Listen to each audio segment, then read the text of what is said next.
Master Sergeant Charles M. Blackwell, United States Army, Vietnam. Charles entered the military at the age of 16 in 1954, retired as a Master Sergeant in 1975, was one of the older Vietnam veterans, and he went to radar school, became a radar repair supervisor, and that's what was his job in Vietnam. And he tells a very unique story about Vietnam. He was right there, folks.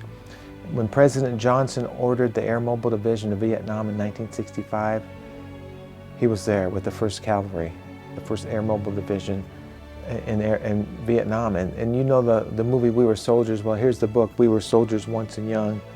Retired Lieutenant General Hal Moore and Joe Galloway, the correspondent. They wrote this book and then they made the movie. But Charles was there, folks. He was there during the battles that raged there. Landing Zone X-Ray, Landing Zone Albany, and everything that happened, he was right there. And he told me a great story from a historic standpoint and one first-hand account of being there. And he didn't see a lot of combat, but he was there, folks. And I just really love his story. I interviewed him at my home here yesterday, July the 10th. Today's the 11th as I record this. And he came all the way from Georgia with his family. They came here to visit some folks in Colorado, and he came to Grand Junction, and we had a great time, great interview, and just a great man. He's 86 years old now. Might say a prayer for him for his health. I want him to be around longer. And we became friends. There was a connection there. And Charles, just thank you for telling me your story. I know you contacted me. You really wanted to share it. Now you have that, as well as your writings that you've done.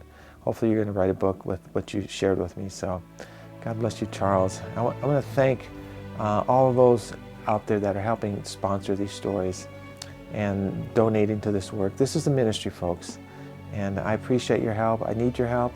Let's keep this thing going. You're seeing the end result of all the work that's going into this. You're seeing the end result, these videos and the stories, but all the traveling that was done, the editing, the countless hours of editing over the years, and then putting together these features on my YouTube channel. Whew. It's a labor of love. The cause is great enough. It's worth the effort, definitely worth the effort. But I'm just so thrilled to share his story. And like I said, the Ia Drang, the battle that changed the war in Vietnam, New York Times bestseller. This is a great book. Great book. And so, anyways, Charles was there. Let's share his story. Let's share these videos. Continue to subscribe to this channel. And like I said, if you want to become a part of my work, there's information in the video description in all my videos and in the comment section. Or you can go to larrycapello.com and you can click on the donate link. So, Voices of History Radio is going strong. Over 50 countries have tuned in. Listener supported. It's there, folks, for you, for our kids, for our truck drivers, or anybody that's commuting at home, taking a shower, mowing the grass. I'm going to mow my lawn tomorrow and I'll listen to some Voices of History stories. I just love it. I thank God for it. I really do. It's an extension of this YouTube channel. So, just got back from Florida. It was a great trip. I'm going to be sharing some of those stories. Very tiring trip. I think I'm getting a little too old for this traveling, but I was stuck in the Dallas-Fort Worth airport coming back for 14 hours, and I was freezing cold in that airport. If you've been through that airport, one of the busiest airports in the world. Anyways, it's worth the effort. I'm not complaining. But I came back from Florida, going to go back hopefully in January and do some more interviews down there. So reunited with several of my veterans down there, Rick Coates, Lawrence Broomer, and Barry Plesser. That's it for now. I can keep going, but thank you for watching and listening. And let's honor Charles with this story and just share it. And I hope you really enjoyed. God bless you.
I'm Charles Blackwell, and I was born in Georgia, and I went in the Army at a very young age. I was 16 years old, and that was in 1954. So I was in the Army about 2 months, and I wound up in France. And then France and other places, Fort Sill, Oklahoma, and I finally decided I would get out in 1959. But the times were not easy, and the Army was looking for people to go away, not come in. And the rank was really slow back in the 50s. So I decided that I better get a better career for long-term survival. So I went to radar school, and the Army decided that they would guarantee me radar school if I signed up for 3 years, so I did. And that began a new career completely. So, and I worked in air defense, used Air Force radar school. I went to Biloxi, Mississippi, Fort Monmouth, New Jersey, and the Russian threat of bomber attacks on the major cities was big at that time in the late 50s and early 60s. So I was working at the Chicago Missile Master site. There was a new air defense system still geared toward air defense with the Nike missile batteries and so forth. And I had a radar MOS, which military occupational specialty. And 1960, I had orders to go to Okinawa. No explanation, just going to Okinawa for, I assumed, radar. And on my way, we got to Oakland, and they held me over and said that most people fly out of there, but they flew me. No, I did not fly. There was 19 Army people got on a boat, and I don't mean to drag this out, but I'm trying to get up to the point of Vietnam that might be interesting. Anyway, the Philippines was a new system. Most of the equipment the Army had there in the Philippines was communications. They had no radar, and the Air Force was heavy in the Philippines. The Army didn't even have a base. The Army Strategic Communications System was used to tie the Army headquarters with the Far East using high-frequency, long-range transmitters and receivers. And that was not very reliable because of atmospheric conditions. There was no satellite systems at that time. So the Army was tinkering around with building a ionospheric scatter communications link across the Pacific. And then the big plan, though, was to tie that into Vietnam. And they were going to use tropospheric scatter communication system, which was new, state-of-the-art stuff, to bounce signals from the Philippines over to Formosa or Okinawa and then into Vietnam. And they were using tropo scatter for that. That's tropo scatter means tropospheric communications. And it was a technique where they would blast the ionosphere or the troposphere with high-powered radio beams, and it would sprinkle like signals, but the sprinkling was consistent. It didn't change according to the atmospheric conditions as much. Anyway, that's why I wound up in the Philippines. And I was there for 2 years, and I was still planning on getting out of the Army. I had, my term of service was going to end in '62. And so I was married, and in order to get my wife into the Philippines with government transportation, I had to pull a complete tour. So my tour of duty there was to '63. And the only way I could complete that was by re-enlisting. So I did for 3 years. that now put me to get out in 1965. So after serving my time there in the Philippines, it was Clark Air Base, and it was an interesting place. It was also dealing with the little base I was setting at with the tropo scatter and the ionospheric scatter systems was at Camp O'Donnell. Now, Camp O'Donnell was the prisoner of war camp that the Bataan Death March ended in. And so we actually had a survivor of the Bataan Death March there on our base. He was a civil service employee, and he worked, he had married a Filipino lady, and they had decided to stay there after the war was over. And so it was interesting history there. It was still kind of crude as far as the government and the Philippines were concerned. They were independent, of course, since I think '48, and they had a government and so forth. But it was corrupt to a lot of extent, and probably still could be. I don't know. Anyway, after serving 2 years in the Philippines, I got orders to go to a new satellite tracking station that the Army was going to install. This was new. They, I don't think they even had established communications with satellite at that time, but they were installing satellite tracking stations, and I got orders to go to Highlands, New Jersey. And I did not like New Jersey. I'd seen their place, and when I was going to radar school back in '59. And so I said I would try to get those orders changed, but little did I know that I was jumping into the fire, because the satellite tracking thing would have been a great career way to end my Army time and then go into civilian employment. But I've messed up, I guess you might say. While we were on leave in Georgia en route to go to New Jersey, I went down to Fort Benning, and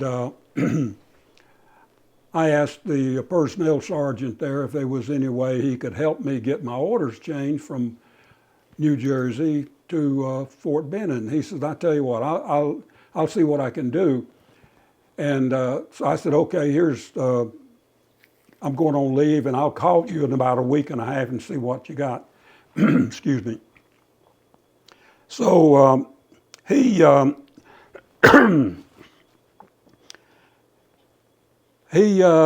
already, I'm sure he was smiling while this was going on when I was asking about this, because they were trying to grab people from everywhere at that time to build a new division. It was called 11th Air Assault Division.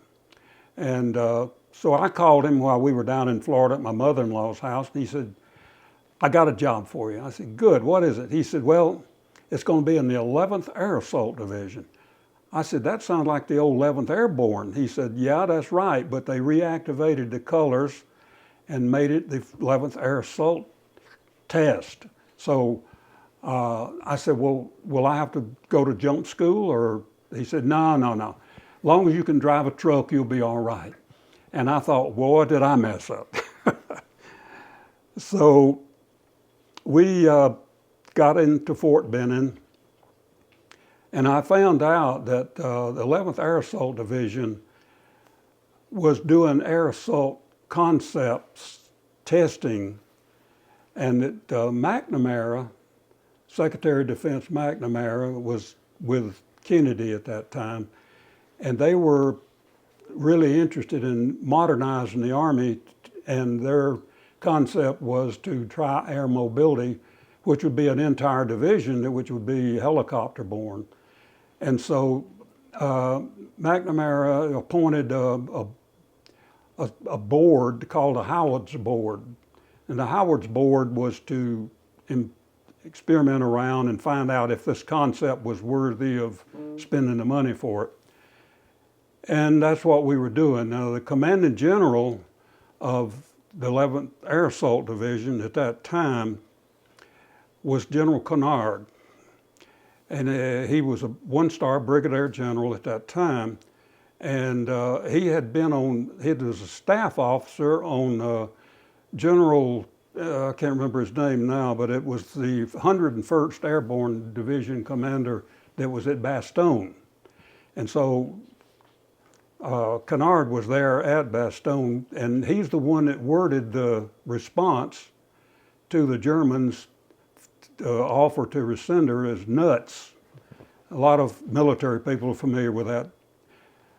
Anyway, that was his story. And Kennard was quite a trooper. He had been in Pearl Harbor when the Japanese attacked, and he had also made the Normandy landing with the Airborne Division, in other words, behind the line. He also earlier in the war had landed up in the Netherlands as an airborne, so he was well decorated. And it was a pretty tight unit. And I got assigned to a electronics maintenance facility that had all kinds of equipment coming in for repair because of all of the things they were testing. Some of them were just one of a kind. And I don't know if this is dragging this on too far or not, but I've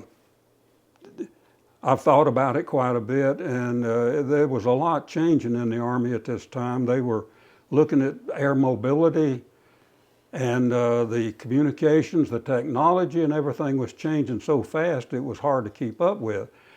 Most of the radios up until that time, I got to Fort Benning, were electron tubes.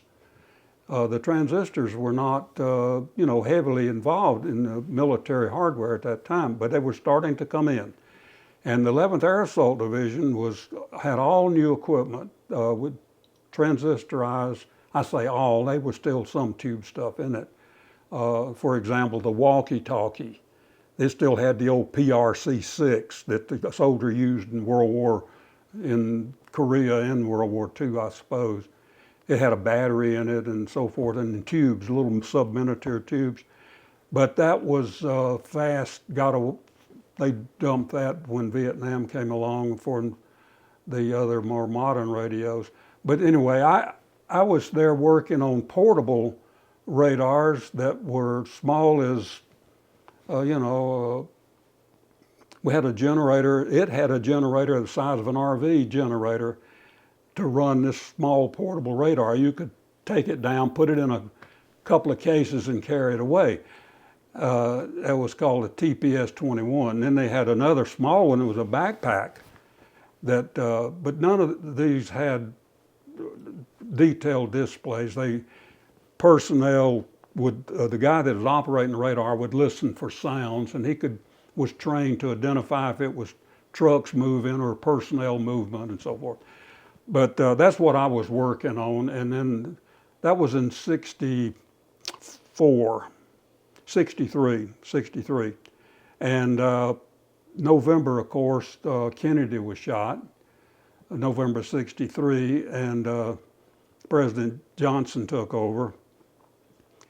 And things were kept pretty quiet about Vietnam at that time because November of 64, Goldwater and Johnson hardly ever discussed Vietnam.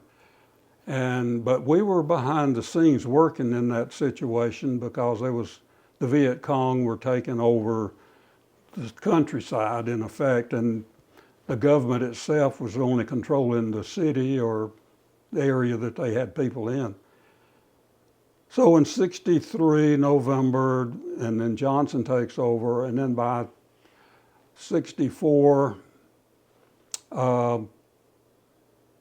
we had, I think it was around March of 64, there was some people came around our battalion and asked for volunteers. They said, we've got some electronic aircraft surveillance equipment that we would like to ask for they were looking for 3 radar volunteers that had been radar trained, and they were looking for 3 infrared trained people, that was very rare.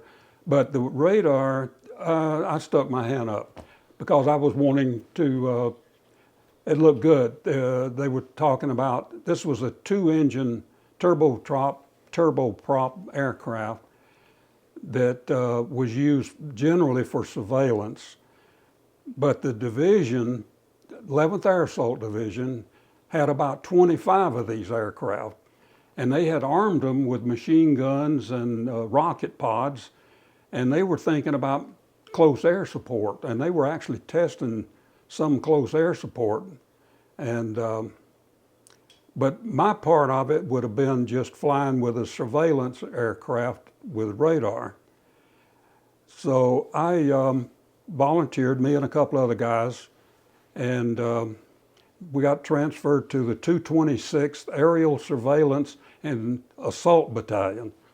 And to show you how political that was with the Air Force and so forth, with close air support, the name of that battalion changed to Surveillance and Escort Battalion. So there was a lot of politics involved in close air support. The Air Force and the Congress were very turf sensitive for aircraft purchases and the mission of the Air Force. And this Mohawk that the Army had bought was originally sold to the Pentagon on the idea that the Army wanted to replace the old L-19 artillery observer, which was a single engine prop job, light aircraft just for artillery direction and stuff like that. And the Army needed more surveillance capability, and especially in East Germany, West Germany border. And also they were using some of it at that time, or they wanted to use it in Vietnam next to Laos and so forth. Anyway, the transfer occurred. Me and these other two guys went to 226th Battalion, and we no more than got there, and they sent us on training to Fort Huachuca, Arizona. And in Fort Huachuca,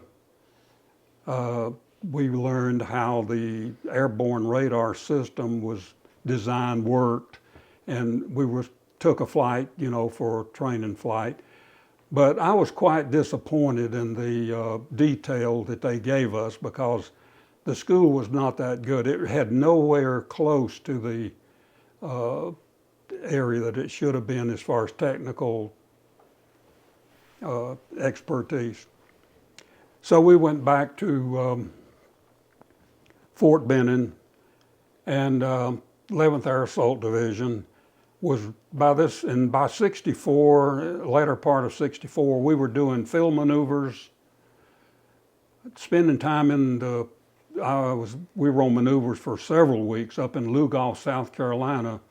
I lived in a tent in a cow pasture, we had 15, 20 Mohawks parked out there, but we only had 3 radar. And so that we had technical representatives from the manufacturers, and I was hoping to land a job or something like that when my time came up.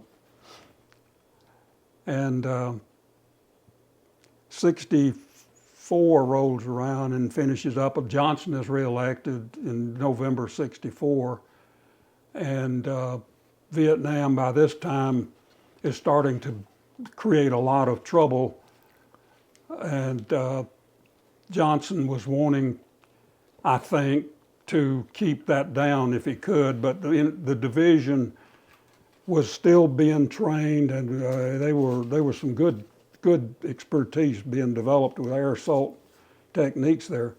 But a lot of those guys that came in there, after 2 years, some of them that were drafted were starting to get out.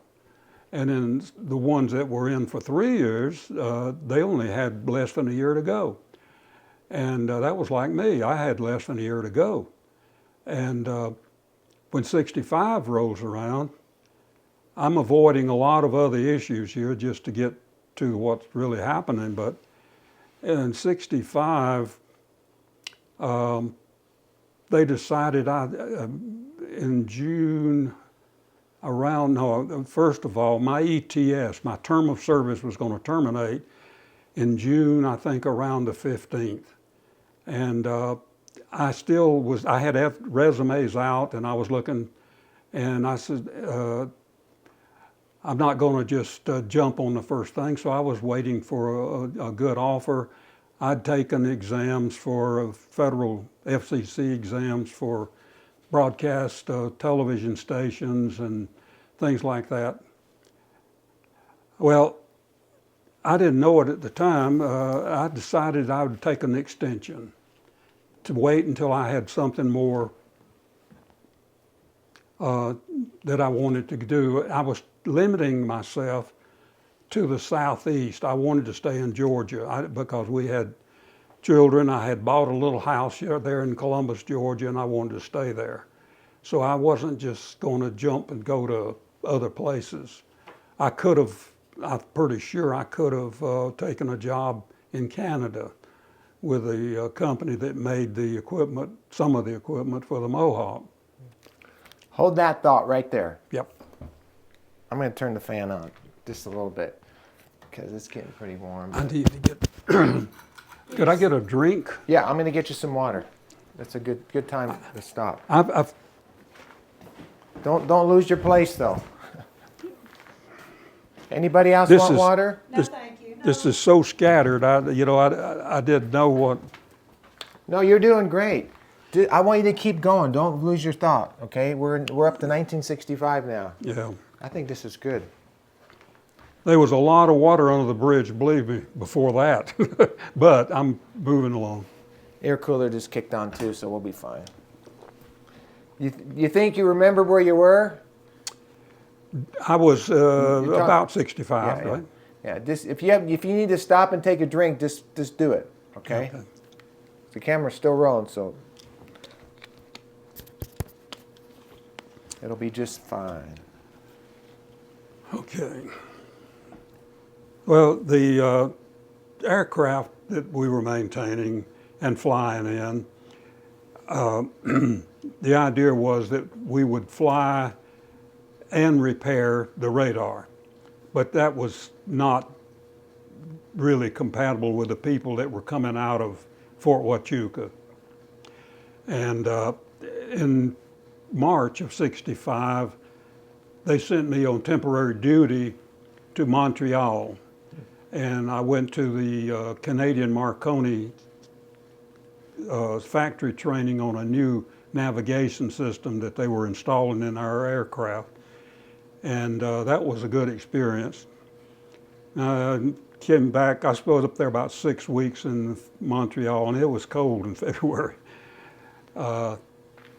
Back in Fort Benning, there was a lot of things going on with, I'm sure, and like I said, I took an extension in June.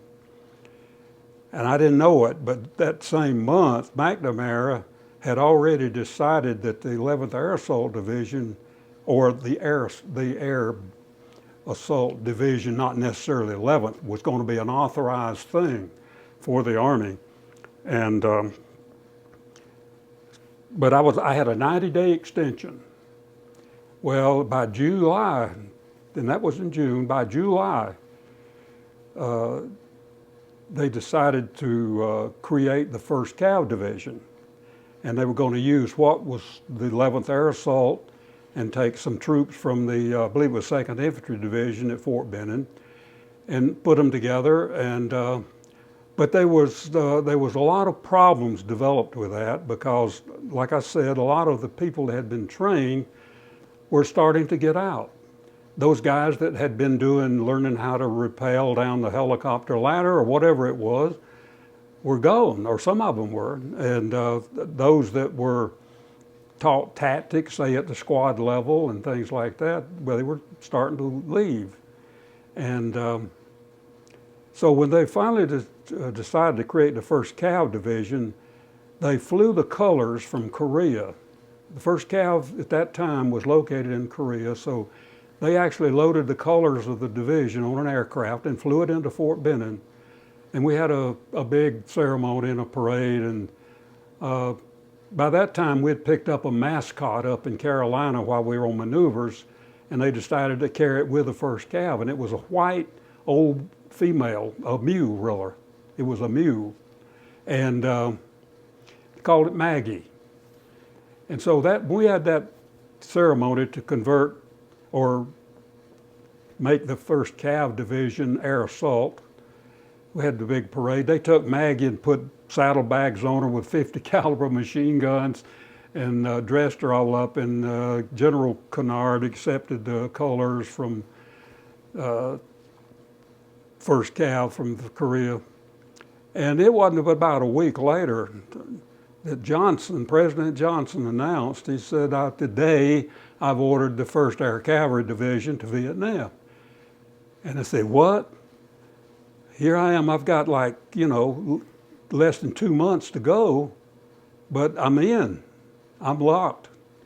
I didn't mind, I didn't think much about it at the time, but when he said that, I thought, well, what's gonna happen with me? And really, I didn't have to do anything, it happened anyway.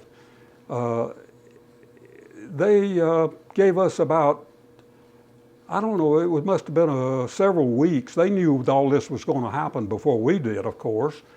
But they put us through like 5 weeks of very intensive combat readiness training where we went through the gas chamber and got immunizations and code of conduct training and prisoner of war training and all that stuff. And then when he announced that we were going to Vietnam, that was the beginning of a fast-moving point in time. The part that I was in, the division, was loaded on one morning. My wife and I put my equipment out on the living room floor, I guess it was. And about 3 o'clock in the morning, 4 o'clock in the morning, the truck, 3/4 ton Army truck came by, and I got loaded into it with a couple other guys that lived nearby, and they took us out to Benton, and we were assembling to leave. And so we had our full complement of combat equipment with us, and that's all we had. That's what we were supposed to be showing up with. And they put us on flatbed trucks with sides on it. I call them cattle trucks. And I guess they must have been 75 or so of us on each truck. I don't know, it was loaded. And they drove us across country to Savannah and put us on a troop ship. And it was I believe it was the Upshire, USNS Upshire. And that had been my 5th cruise. Everywhere I went in the Army, they were sending me by boat. And here the Air Cav was going to move by boat. So we left out of Savannah, went down through the Panama Canal, and there was people hanging on the deck, and we were just bunched together on that ship, and we were getting some training. And then we broke out of the Panama Canal and headed to Hawaii, Pearl Harbor. We got to Pearl Harbor and we pulled in alongside a Navy destroyer. And I remember this because those guys on the Navy ship were undergoing an inspection. They were in ranks doing an inspection on deck. And we were there a day or something like that, probably refueling and so forth. And then we headed out across the Pacific. And we made it to Quang Nhân Bay, Vietnam, South Vietnam, and there was no port there. So what they did, they had a landing craft, a big, I call it LST, come alongside the ship and drop some ladders down, and we'd throw our duffel bag with our combat equipment and so forth, and climb down the ladder with the M16 and got on the LST. And some of the stuff that went on during that ship trip was interesting. There was a lot of talk about, what was Vietnam? What is the VC? And they had a little newspaper that they printed on board ship, just was ad hoc group got together and they edited. They also had Associated Press coming in on the communications of the ship, so they would put, the current news on there. And they had a little chart drawn that showed where we were each day. And it took us 29 days, I think, to get to Vietnam from Savannah.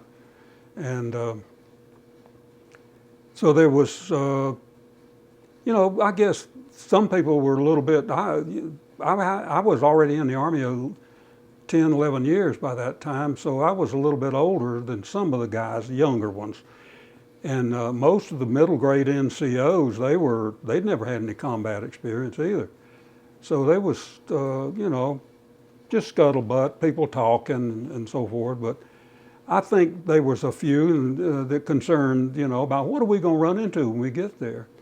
And I don't think anyone had an idea, or at least the word wasn't put out, what were going to happen. So when we got off the ship onto the LST, you're looking back at the ship and you're looking at the shore and you wonder, well, what's there?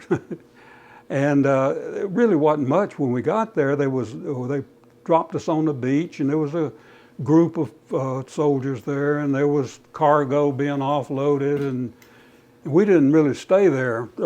They had the CH-47 Chinook helicopters sitting there to load us up. So we loaded up in the Chinook, about 20 or so, I guess, per ride, and they flew us inland up close to Ankei and dropped us in just a place with nothing. There was no villages or anything like that around there. And so, but there was a lot of people coming in. You got to understand, it was probably, that division probably had 10,000 people or so. There's a lot of people in there. But they kept coming in, and where we sat down, the group that I was with, the little battalion I was in, we were in nothing there except some little scrub bushes and stuff. But by the time a day or two had gone by, they had trampled a path, past us and going on up into other areas. But the first night there, we dug a shallow foxhole, I guess you'd call it a prone shelter or something like that, and took half of a pup tent and a poncho and made a little pup tent out of it and had some sea rations. And a couple of guys built a fire and we were sitting around talking and it got dark, and that's why they had the fire, of course. And First Sergeant came over, and I didn't really know him that well because I was in a detachment, and I'll say some more about that in a little bit, but I didn't really have a lot to do with the main unit that I was assigned to. I was in a detachment that was already detached and then reattached. And, but at this point in time, we were as a unit, and I met the First Sergeant not too many weeks before that. Anyway, they came over around the fire, and the First Sergeant shows up, and somebody said, "Is this fire dangerous? You reckon the VC or somebody may take a shot at us?" He just sort of laughed. He said, "Charlie already knows where we are." He said, "We don't know where he is." So it wasn't long after that, we this boom, boom, boom, and it was artillery shells, and they were ripping across where we were located. And so, man, they kicked the fire out, and we got in the pit, in the little prone shelter. It didn't take too long. I don't know how long now. I mean, I'm going on memory that's probably a little bit fading. But it found out that there was 105 Howitzer Battalion across the creek from where we were, and they were firing. And that's what they were firing out over our heads. And but we heard the boom and the shells, and that's all I remember about that, because the next day it was like just one big campsite. When the sun came up, they were starting to put up bigger tents to hold mess facilities, and we had water bags, they call them Lister bags, we could get water out of, and we had salt peels and stuff like that. And so it was kind of mingling around there and wondering, you know, what's next? What's next? The idea was, I guess you felt like you were in a waiting situation, but you were all you had was what you had on you. And I guess maybe a week or two later, we got there, I think it was September the 16th or something like that. And my ETS was September the 29th. And so I said, well, I called First Sergeant, I said, hey, my ETS is coming up. What are they gonna do? And he said, I will extend you. And I said, I had been in personnel actions before and worked in transfer point at one time in my earlier part of the Army, where they were discharging people, and I was familiar with the regulations. And I knew you could only take an extension one time and do that voluntarily, or I guess they could do it anyway, but they could only give you one. After that, you had to either re-enlist or get out. So I told him, I said, I've already got an extension. He said, I will extend you. And about the next day, he come back and said, you got to get out or stay. You got to re-enlist, or they're going to have to ship you back. And there I sat. All these guys that we've been in training with for 2 years, and I got to thinking about, you know, I said, at that time, you got to remember, we didn't know anything about Vietnam. We didn't know that was going to become a rat race or a bad policy or what it was. At that point in time, it was really something about a firewall against communism. And that's about what I had known about in the Army the whole time, was the Russians in Europe, and now here we are in Asia, and it's going to be the Chinese communists. And we'd put up with that in Korea too. But anyway, that's all we understood, and we felt like, or at least I did, and the general understanding was that we were there to put a stop to the spread of communism. So it was a patriotic thing to do, but here I was, and I had to make a serious decision because I'd been in 11 years, and I wanted to get out. I had planned on getting out twice. Once in the Philippines, and I got caught with an overseas tour duty, and the second time because I was waiting to look for a job. And but here I had to make that decision. So I don't know, I decided I'd re-enlist. And it was, and what that meant was I was going to make the Army a career. And at that time I had a good MOS. I was drawing proficiency pay, and you know, it wasn't looking all that bad. But make a long story shorter, I hope, I went ahead and re-enlisted, and I knew what that meant, that I was going to be a career soldier. And so that was one of the issues that I had on the back of my mind when I got there. And not knowing what was going to happen, well, the 1st of November,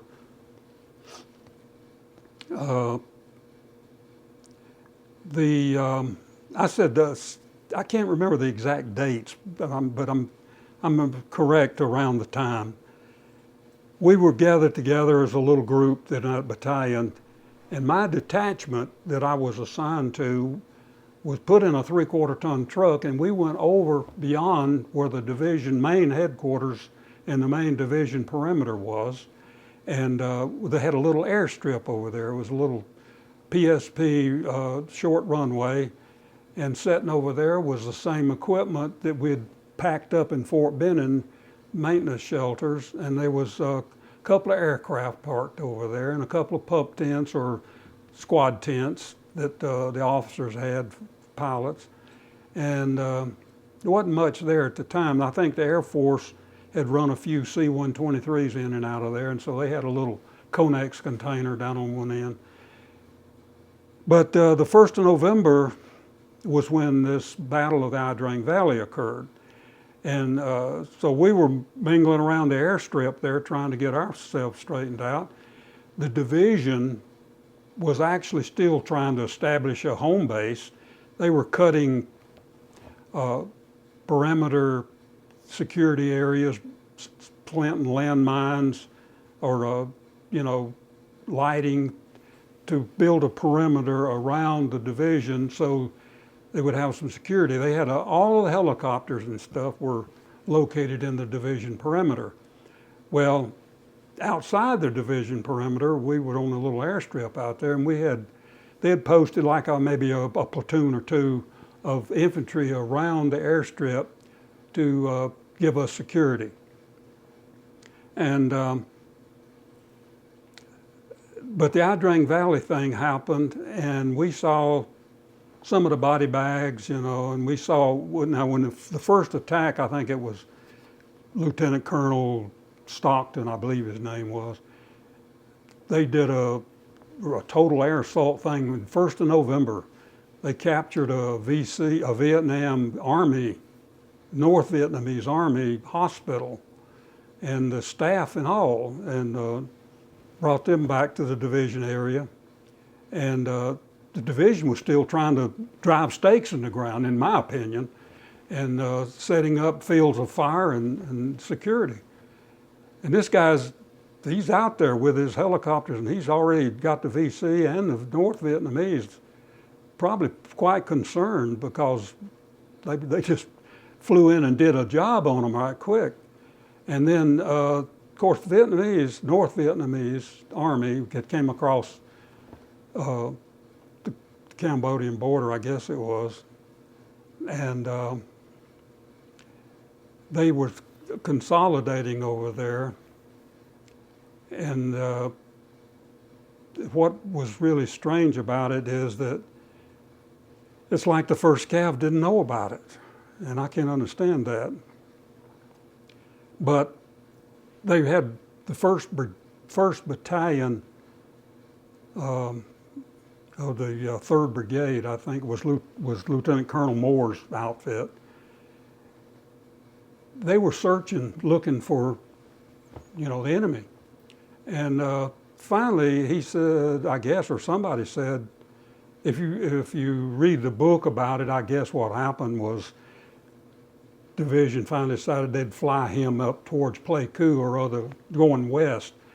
And they set him down right in the middle of a consolidating point of North Vietnamese. And that was where the Ia Drang battle took place, landing zone X-ray, I think it was. And they took some casualties. I think it was around 200 casualties, probably 150 lost, killed. And it was bad, but they stacked up like 800 North Vietnamese Army.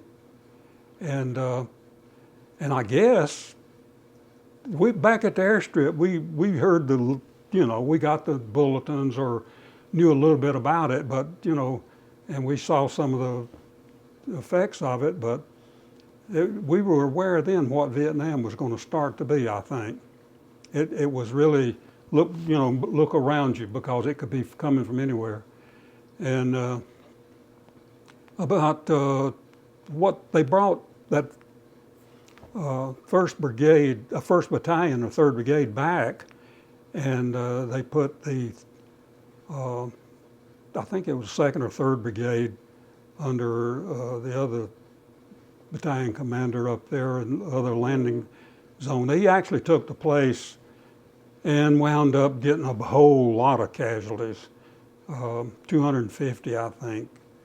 And they caught them. The North Vietnamese actually ambushed them.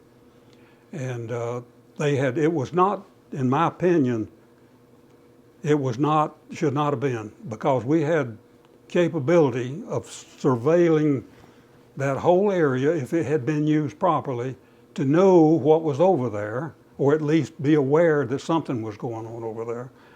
And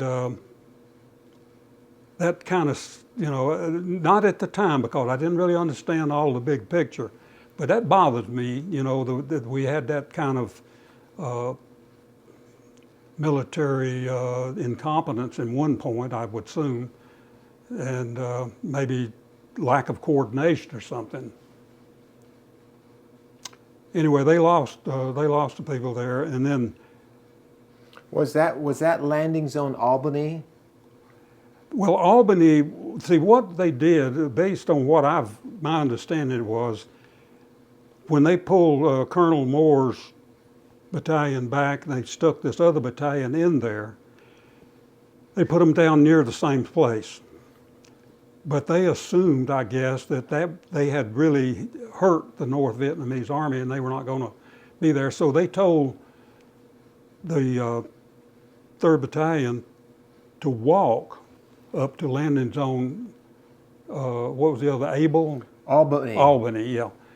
To walk up there. And then they'd airlift them out. The reason they got them away from landing zone X-ray is they had called in B-52 bombers, and they wanted to get them out of that area. And so in their walking, Colonel McDade, I think his name was, put his troops in a line. You know, company here, company there, another company.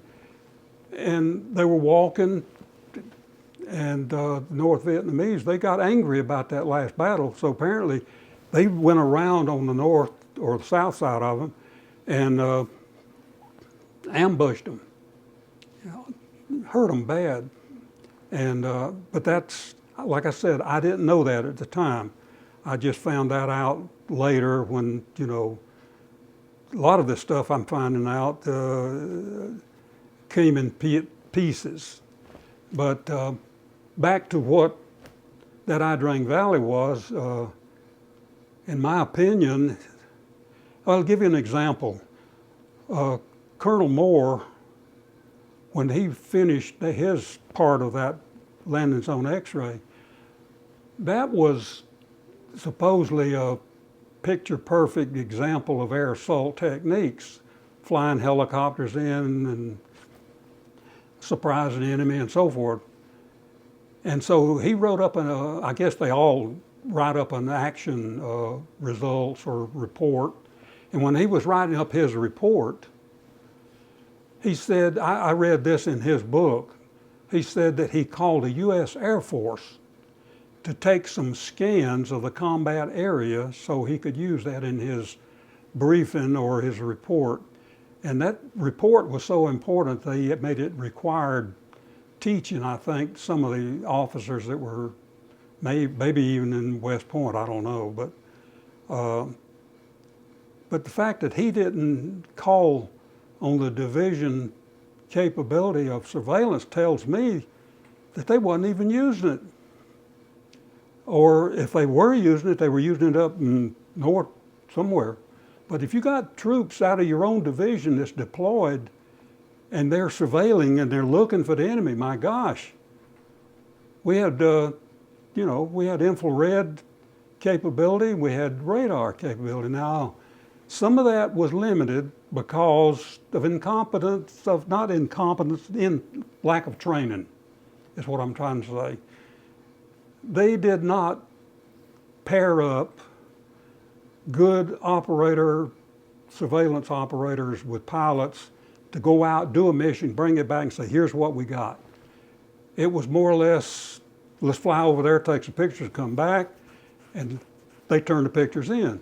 They didn't really, I guess, they didn't really look at what the results, maybe the radar wasn't working correctly. Maybe they didn't scan the right range. Maybe the IR was not sensitive enough. But I don't recall any of those issues. I've wrote up several little thoughts about that, and I know nothing is perfect. It can't be, especially in combat. And there's things that happen, friendly fire, whatever. And there's another sticker I've got is that the Air Force Close Air Support in the Ia Drang Valley, they did a good job. However, the napalm they dropped one time was on the wrong location. Now, if a Mohawk pilot was flying that mission with machine guns, I got a feeling he would have been better qualified to know where the troops were. And he wouldn't be going through an air traffic controller forward observer for the Air Force on the L-19 to another controller on the ground. Coordinating that, that's just my feelings. And, you know, we all make mistakes, and we all should improve based on those mistakes. And I think it's good that somebody know, you know, when you got a sophisticated surveillance system being deployed, you ought to make sure it's sophisticated and competent people running it, and also capable of knowing what they're doing, and it's coordinated. Let me ask you a question. You're doing great. That book and the movie, was it like that? I can't really say for sure because I wasn't there in the battle, but did you see the movie? I've seen the movie, and probably been 5 or 6 maybe years ago, or maybe longer. I don't know. It was a good depiction of, I think, what happened. There's been a lot of stories written about that, and I'm not one to. All I'm speaking on is what I know a little bit about, and some of it is personal feelings about what I perceived, and I think it was the part about the people at Fort Benning being notified about the casualties and so forth. They emphasize that quite a bit. And I think the Army was learning at the same time. I'll cover a little bit of this when I left Vietnam, what happened to me. And I think they were learning. This was the first major division. I think the 101st had a few people over there earlier, but not in this size and not in that, you know, that they went in there with the idea that we're going to do combat, and they had a good division. They were some of the finest troopers. They were well trained. The equipment was good. I'm talking about the infantry parts, the air assault and so forth. But they almost disabled it by the fact that when Johnson announced that the division was going to leave Fort Benning, he didn't fund for it. You know, he didn't put the funding in it. And so they started pulling down other supplies from other locations and equipment. And the reason he didn't do that, in my opinion, this again is my opinion, is that he was concerned about his great society and his legacy, and it had a price tag on it, and so did Vietnam. And he was trying to do both. And they made a lot of, they spent a lot of money, wasted a lot of money in Vietnam. There was, just look at the final results of it and what they did with what was left. Anyway, by that time, after that first battle and so forth, the sergeant that had the unit that I was in, he rotated. I mean, he didn't rotate, he got out. I didn't know he was in the same category I was in when we got there, and he got out. And good man, very good man. Now, give you a picture here. The detachment that I'm in is located on the airstrip. We're outside the main division. We were the electronics maintenance of the Mohawk surveillance aircraft. The airframe and the engine detachment that maintained those 6 Mohawks, their battalion was located in the division parameter.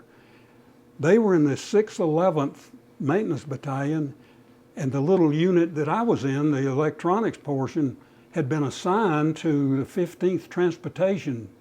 Well, I don't know what that means, but it was like they had to put us somewhere.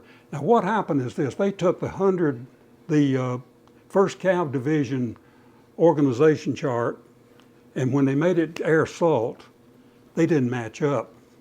So they were throwing units here and there to put it together. And Johnson, who was the chief of staff at the time, General Johnson, chief of staff, he made an agreement with the Defense Department and the Air Force that the Army would not have the gunship Mohawks, that the Army had no business getting into close air support. He gave that up. And he also got so mad about Johnson, according to Lieutenant Moore, Colonel Moore's book, Johnson got so mad he took his stars off and was going to go to resign his commission, but he decided on the way there, according to what he said, to stay in so he could do more for the Army than just resign. He was very angry about what they had done, about the funding, but the compatibility between an old 1st Cav Division and an air assault division had to be merged together. So that's probably why I wound up in a detachment.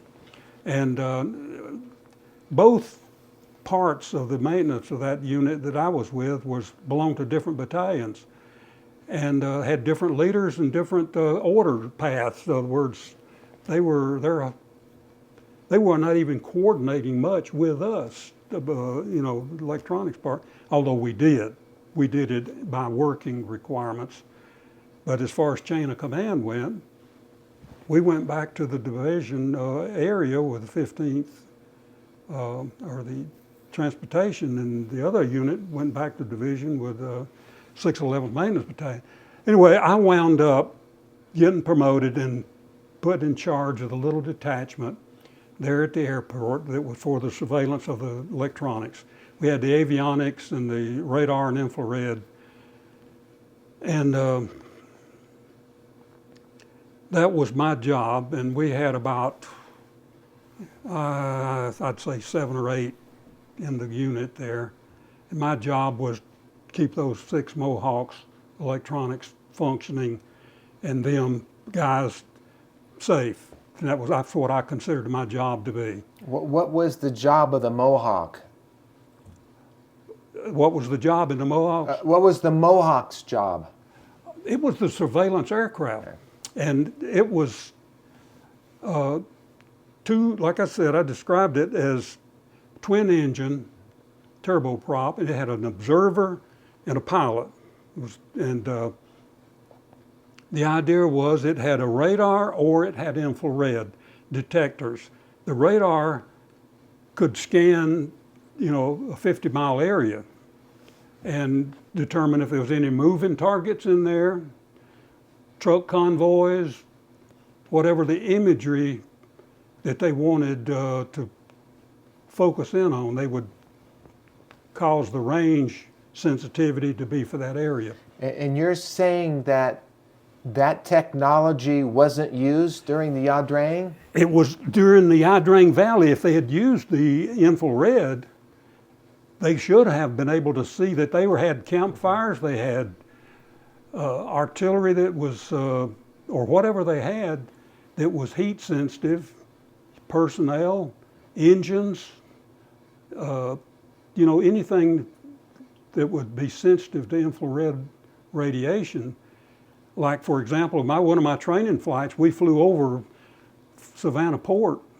I could see the smokestacks on the ships and things like that. But it was like, I don't know what we had. I'll give you another example. There was a download capability. What I mean by download is while the aircraft is flying, they could transmit the data that they were observing to the ground back at the division, and they had a link set up that they could reproduce that on the ground instantly, okay? That thing was never even hooked up. They used it for developing photo and imagery and storage. And I think it was a poor application of what the capability was, and it caused some lives. And that's just my opinion. Maybe some guys could say, no, we did thus and so. But I'd like to know what thus and so was, especially on Ia Drang Valley. And we had the capability. And it may have been poor because nobody had put this imagery is not what we want. We need something better than this. That was never brought up to me. Did Colonel Moore have anything to do with using that technology? He was a battalion commander. His job was to take troops into combat. And he had the intelligence in his battalion that was tied in with G2 in the division, I'm sure. And G2 Air was supposedly getting information from the Mohawks. And that intelligence then should have been distributed to, if Colonel Moore knew that he was going into the Ia Drang Valley, why didn't the division say, let's run a couple of scans across there and see what's over there? Or why don't we do a 50-mile scan around the whole area and find out what's there? Of course, they wouldn't have done it back towards the port, because you're looking, when you got an organized infantry group like North Vietnamese Army, this is not like Viet Cong. They're in a battalion, they're in a regiment, they got commanders and they have logistics support and so forth. They should have been able to detect that. So if you would have used that technology and spotted the enemy, then what? Do you send in B-52s or what do you do? Well, that's tactical questions that would depend on the size and a few other things, but I would have certainly, if they had seen what was there, I would have just flew some B-52s in and said hello. But then there wouldn't have been a movie, right? Well, I'm speculating, and you can't do that when you're talking about, something this serious. I think that all I'm doing is expressing my opinion about things that bothered me about it, and. Well, it's all unclassified now. I mean, these guys are all dead. So. Right, and I'm not too long. Well, no. But anyway, the idea was this: what I would say, if you got a real sophisticated system, it ain't sophisticated. Let's say you got a technical system. Train the people, make sure they know, put it with the facility, and then train. Drill, drill, drill. Show me the results. Let's see how good you can do this. Can you imagine a Civil War guy going up in a balloon and looking out across the field and seeing an artillery battalion over there and come back down and say, well, there was some trees over there. That's a simple way of looking at it. Now, that's not just true on the U.S. Army. I'm sure it's true on the Russian Army and the Chinese too, because you got people that are not, they're not thinking in that terms. They're thinking in, when do I go home, maybe? That's another thing that, in my opinion, is that in the long term of Vietnam is that the actual motivation for what was to occur over there was attacked almost from the beginning by the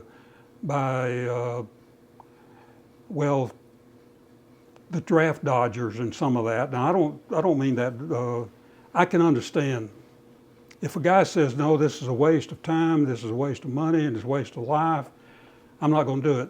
I can appreciate that, but just to flat out say I'm not going because I don't want to, or I don't care if they lose or win. That's not good excuse. But the motivation of troops, when we left Fort Benning, that division was pretty good. It was good. And by the time I got ready to leave, a year later, the General Norton took command after General Kennard left. Kennard took his second star, and General Norton came in. He was a brigadier, probably getting ready for his second star. And the idea was in Vietnam, the officers would be rotated every 6 months. They would serve 6 months in a combat command position, and then they move over because somebody else wanted that position. It looked good on his fit report. And his fit report back in Washington was important to him.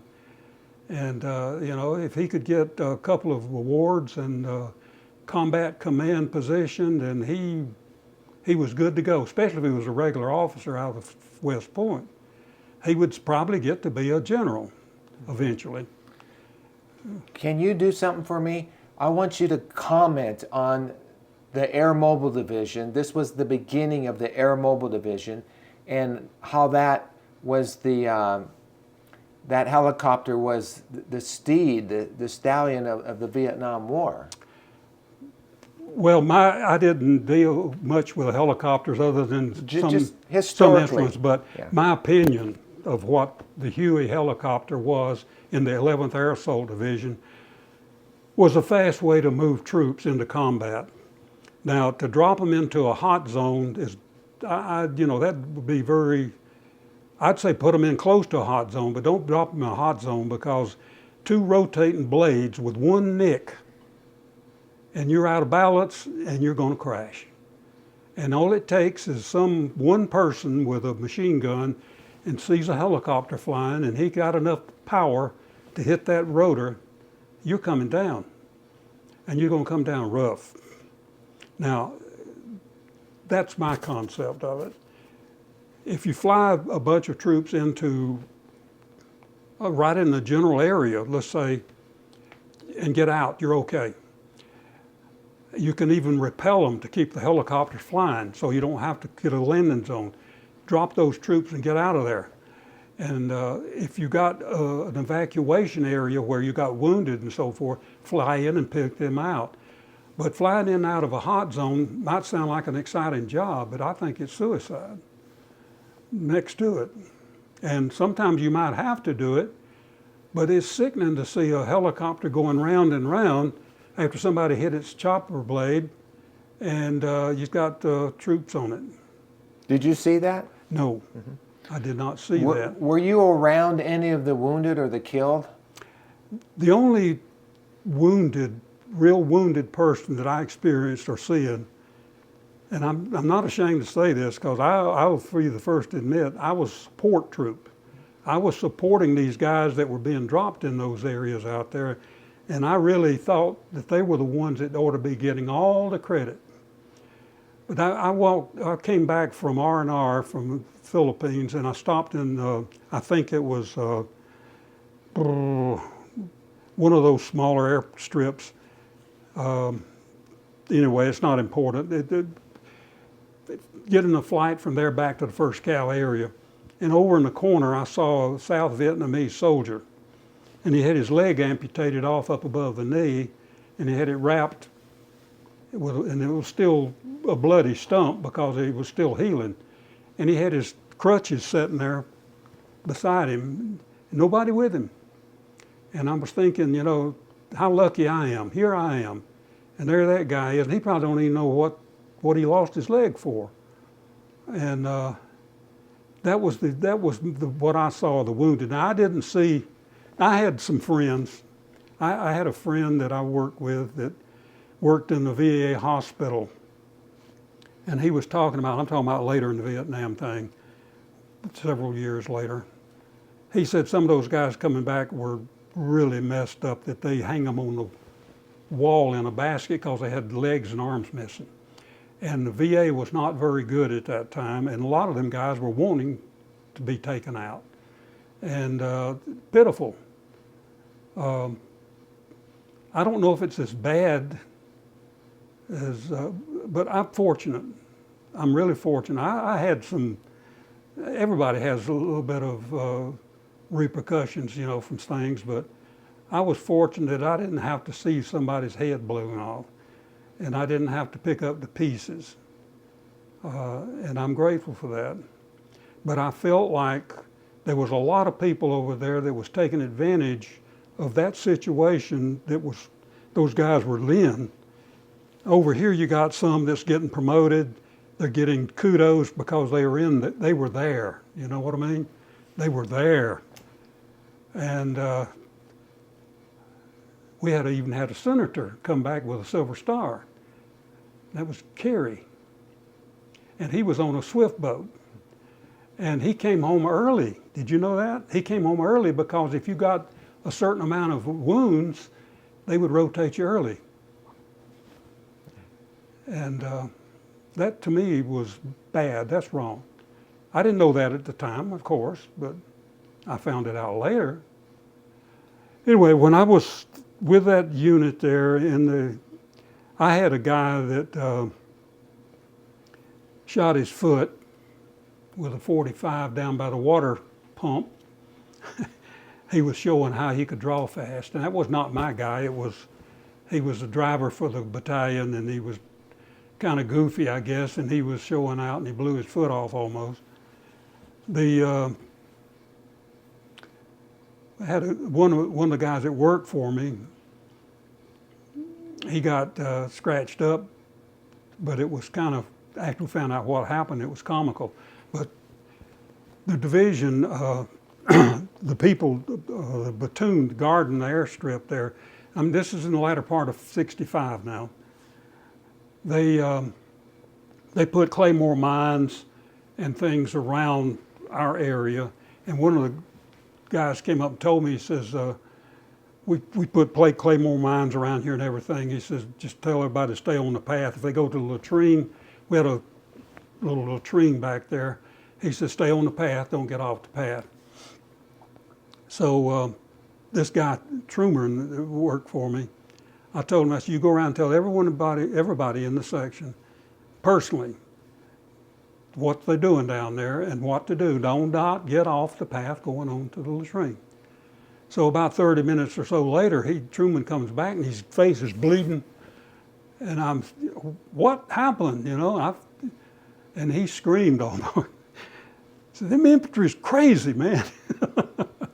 He had been down there and talked to a guy that was setting up the claymore mines.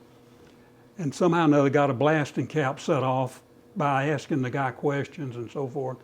And cut him up in the face, but luckily it didn't get in his eyes or anything. But that was comical. That was not like something bad. Now, at the airstrip, we had a couple of instances like sometime seems like around maybe March or February '66. Still a couple of Viet Cong snuck in past our platoon guarding the airstrip, and they threw some satchel charges in the wheel well of a C-123 that was parked down on the other end of the airstrip, and they threw one in that Conex container and blew them up. And of course that set off everything, and the next morning we found out that nobody was wounded, that the VC had run out almost as fast as they'd come in, and of course the infantry got their tightened up a little bit then. But you got to remember the guys that were sitting around guarding this little airstrip, to them that was rest time, because they had been pulled back off a hunt and destroy, seek and destroy, whatever you want to call it, and they were back in division, you know, on a rest, and so they were pulling guard duty out there by the airstrip, and so they were kind of slack, and so they tightened up after that a little bit. And then November, Thanksgiving Day, and that was right after the Ia Drang Valley, I believe. We were out at the airstrip, and they had they had trucked thermite containers of food for Thanksgiving dinner from the division area over to the airstrip. And they set it up under a tent there. And we got our food. We were sitting in Homer, a guy I work with, sitting there eating, and then somebody passed word and said, sniper fire. So they was somewhere located around, you know, the airstrip there. They detected somebody firing sniper. And so that was the second incident that we had. It was nothing but it was kind of distraction more than anything, because I'm sure once they found out where it was coming from, the infantry took care of it. But Is there anything else about the Ia Drang battle that you wanted to share? Because you covered it pretty good. Any more thoughts? well, it just made me. I remember watching the news. The guy what was the newscaster that was with? Walter Cronkite? No. Joe Galloway. Galloway. Joe Galloway. Galloway, yeah.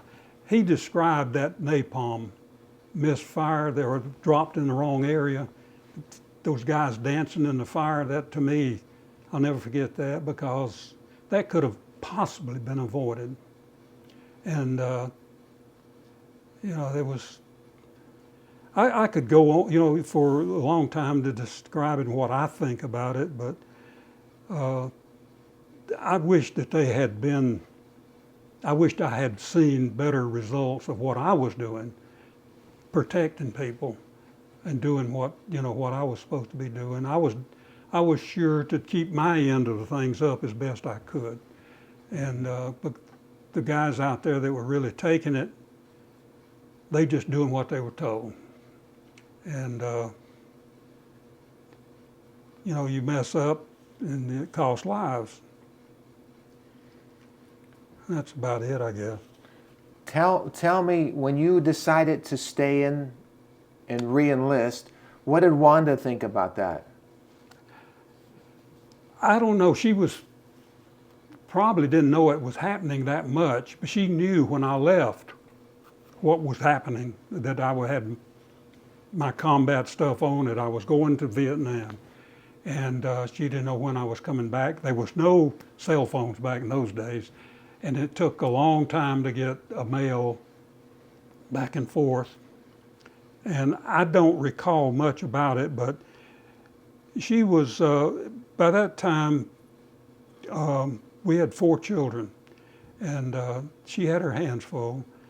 She did a great job, and the people in the community and the church supported her, and she knew that when I took the extension, now that was a debate between us, really. She knew when I took that extension, I was still thinking about staying in long enough to get a job before I got out. And we discussed that. And she's kind of mixed about it too. She says, well, we didn't have no arguments or anything like that. It was kind of a mutual thing that said, well, if I extend and I can get a job, then I'll get out. If I don't get out, by that time I was drawing proficiency pay, getting a little bit more money. We had hit it rough first 10 years in the Army. We didn't have much anything. When I went in, there was a big difference between what was going on. Now, by the time Vietnam came up, the Army realized they had to start building back up. And so there was opportunity there. But have you been to the Vietnam Wall? Yes. Tell me the first time you went there, what you felt. Well, it was a big wall, and there was a lot of names on it. And it went from that high off the ground all the way up above your head. And, it's kind of a strange feeling. I got out of Vietnam after 1 year. If I had went back over when it was a lot of other things going on, it might have bothered me a lot more. But I looked up one name that I knew that was a good friend of mine when I was a kid. And I thought to myself, what a waste. Here was a guy that was, he was in effect, I looked up to him. He was a Eagle Scout. He was a real nice guy. And he went in the Army. I didn't even know he was in the Army, but I heard later he got killed. He was a Green Beret, Special Forces, and he got killed, I think it was in 67, 68. I think it was 67. And it said, in the description of what I read, he was killed by small arms fire in combat. And I saw his name on the wall. And his, it was, I guess, emotional at the time, but I haven't really dwelled on that since then. I don't like the idea of wasting lives and money and things that's not absolutely necessary. And that's been true since the day of history began, I guess. Battles, classes of people, and the ones that are commanding and ones that are out there as fodder. And I don't know, I kind of like to think that there'd be a closer, now that we're more civilized, maybe, there would be more of a bond between the people that's commanding and the people that are being killed. A good commander puts his life out there with them, just like Colonel Moore. He was there with them. He wasn't sitting over in division somewhere saying, hit him again, you know. But anyway, the year went on, and I think when General Gennard took over, not Kennard, Johnson? no, there went, I already mentioned his name. I know anyway, you did. His replacement, yeah, right. The division commander that replaced Kennard, looking for a second star. Things were, by that time, 6 months in, things were starting to become, I wouldn't say complacent, but well, we're gonna pull our time and get out of here, you know. And there was still a lot of good combat people, dedicated. And that first year in Vietnam that I was, I think there was a lot of esprit de corps. There were people wanting to get the job done. But as things deteriorated from such as, I'll just try to give you an example. We flew our Mohawks down to Tan Son Nhut, which was in Saigon. And we were flying down there one aircraft at a time, and I'd fly down with it. They were modifying it, putting a modification on one of the navigation systems from Marconi.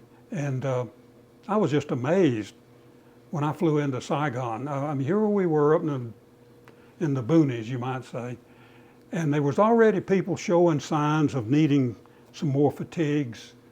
Their T-shirts were starting to wear out. And there was none issue, and they were not plentiful, put it that way. The guys were complaining about, I need some more boots. And I guess they might go to an effort and finally get some, but they was not being really worried about that much. So anyway, I go to Saigon on this first flight, and I'm looking at this thing, and as we landed, it looked like a commercial airport. It was, I guess. And so we taxied over to where we set up maintenance shelters and was doing work on it. And those guys were, one of the civilians there was a Signal Corps guy, and he was in charge of coordinating the contractor with the aircraft people.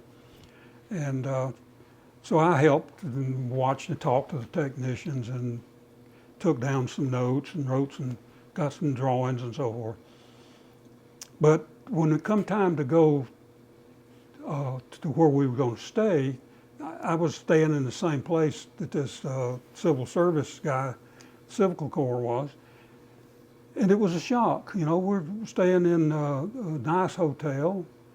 We go out and eat in a restaurant, and per diem money would pay for it.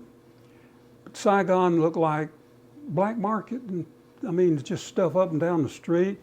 People walking around with spit shine jungle boots on and starched jungle fatigues.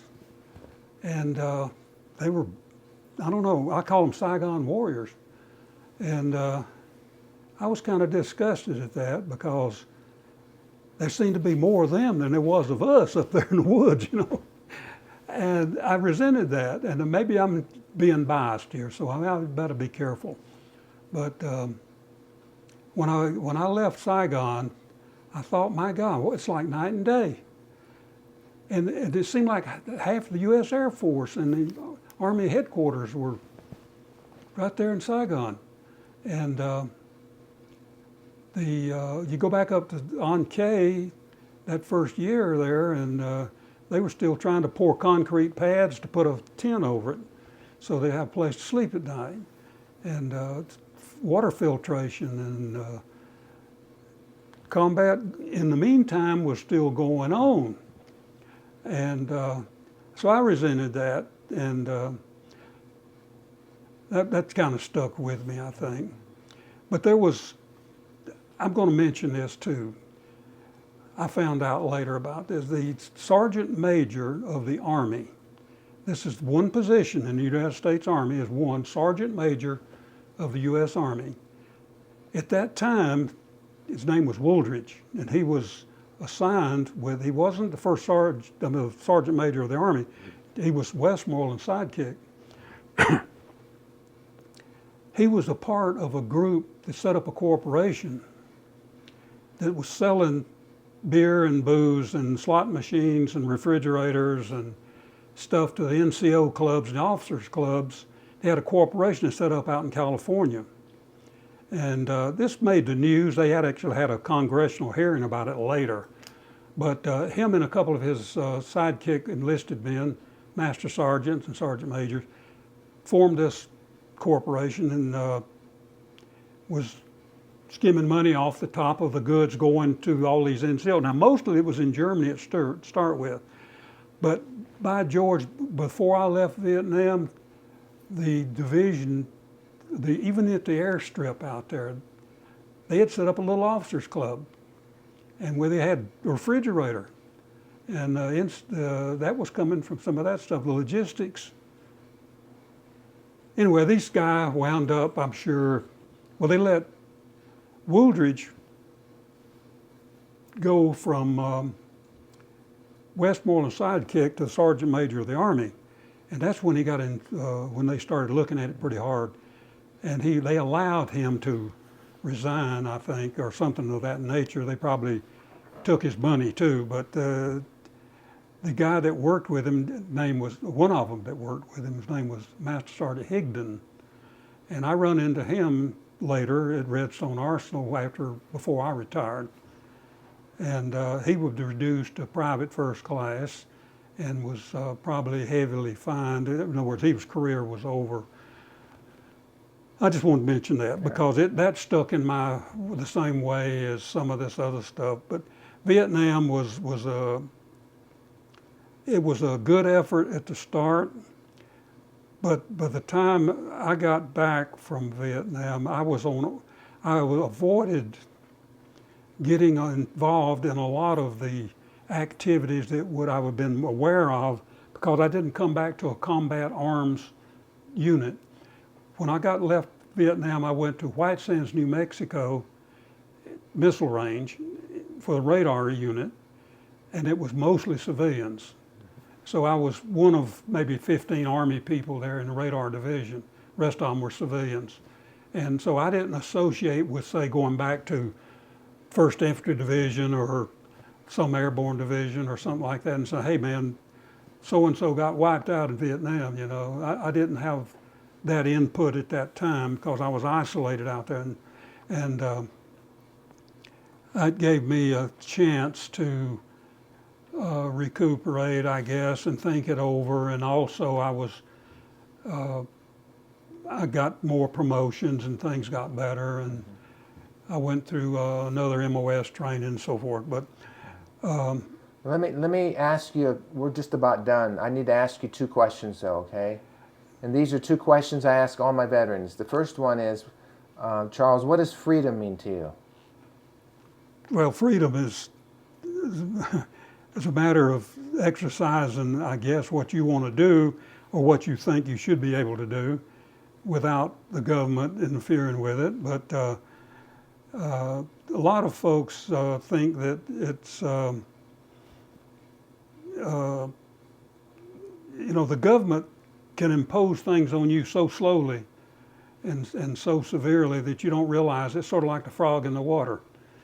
And you lose it. You'll lose it if you don't protect it. And you can't be hell-bent on protecting every little thing, but you got to be aware that what some organizations or people or government are tending to do to you.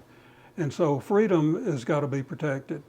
And I think that was the general concept being sold in Vietnam, was that communism would take that away, and we don't want that taken away.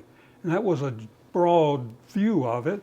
But when it comes down to an individual, I think, you have restrictions. You have to wear a seatbelt and so forth. But you got to be aware that if somebody's going to say, no, you can't live here or move there, or you can't go to this state, or you can't, then it gets to be a problem. Then you got to do something about it. And that's my opinion. I wanted to mention one thing about the trip back from Vietnam. I got to come home a couple of weeks early because the whole division came up for rotation at the same time because the tour was 1 year. And so they had a problem. Now, a lot of those guys were rotating because they were getting out, but in general, the division, most of them were going to be rotating within a year.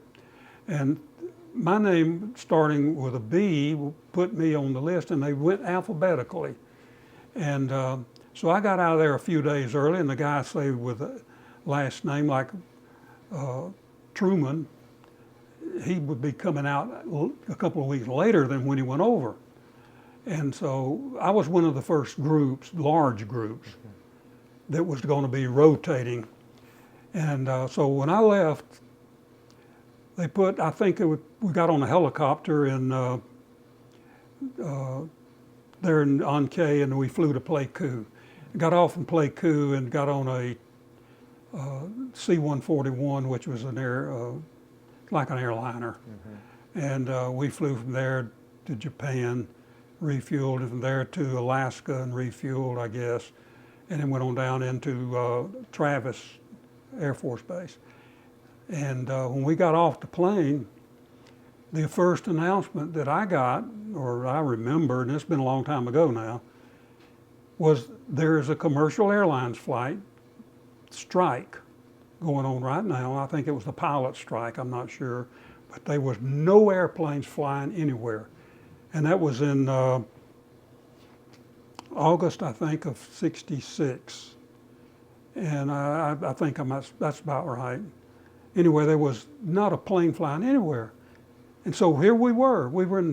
There was no coordinator there. There was no support element. There was nobody saying, what can we help you with? Just, you're on your own. So some of these guys went down and rented cars and going to drive them back east. Some of them were taking bus tickets. I walked over to the coordinator. I said, Air Force guy, I said, you got any military flights going back east? He said, no, right now. He said, but there might be something later. So I said, okay, I'm going to stay here, and I'll be right over there. If anything comes up, let me know. I figured I'd do that for a couple of days, and then I'd go do whatever else I could do. Well, he woke me up that morning, and he said, we got a flight for you. And I went out there, and it was a C-130 Tennessee Air National Guard. And I flew that plane from Travis all the way to Nashville, Tennessee. And then took a rental car from Nashville. There was about 5 or 6 of us in that group. There was nothing on that C-130 but cargo nets. I guess they had brought stuff out to California and dropped it. And then we were using the plane to go back in. And so I got home about 2 o'clock in the morning. Wanda didn't even know I was coming. My wife did not even know I was rotating at that time. And so there it was. And it was so quick from out of a hostile place back to peace and comfort of home. And frustration of doing that, they should have, I'm sure, because it was earlier on, that later they probably set up some kind of committee or some kind of group to process people that were coming back from Vietnam, to give them partial pay, a place to get a nap or sleep, change clothes, and food, whatever, and then help them get a contact out of there. But things changed, I'm sure, quite well. But the first groups coming back was not easy. It was really a mess. Well, just one more question and we're done. What does the American flag mean and represent to you? Well, I think it's just, it is a symbol that represents the country. And where it's planted means the United States. Okay, but when I think about the flag personally, I remember seeing it on casket. I've been to several military funerals of my friends that died or whatever, and it's folded properly, put into a triangle and given to somebody. That flag is the nation honoring that person. So in turn, it makes sense to me that the nation should honor the flag as a way of transcribing our appreciation for what the nation is. And it should represent honesty and integrity. And I'm sure that to a lot of people it's just a symbol, but to me it means the 13 stripes, you know, the colonies and so forth. It's a beginning, and it stood the test, a real test with the South. And that's what it means to me, is it's a symbol of wherever it's planted, it indicates territory and peace of, for me, I can be here and I'm okay. Have you seen the end of any of my interviews? I've seen several of them. Do you know what I ask you to do at the end? To salute? Can you do that when I ask you? Sure. Just into the camera. If you want to say something, that's fine, but when you're ready, I just want you to look into the lens and go ahead and do a salute. I want to shake your hand first and thank you for your service. Thank you for coming all the way from Georgia today. Well, thank you for being here and what you're doing. I appreciate it very much. I think that many years from now, somebody, I hope, will look back and say, Larry did a great job putting all this together, and here it is. Well, I've been serving my God and my country through the lens of my camera. That's what I say. That's what I tell the media. Well, you've got a God that is true, and we serve the same God. All right. Okay. Now I'm just going to digitize a picture, so when I count to 3, let's just smile into the lens, okay? Okay. 1, 2, 3.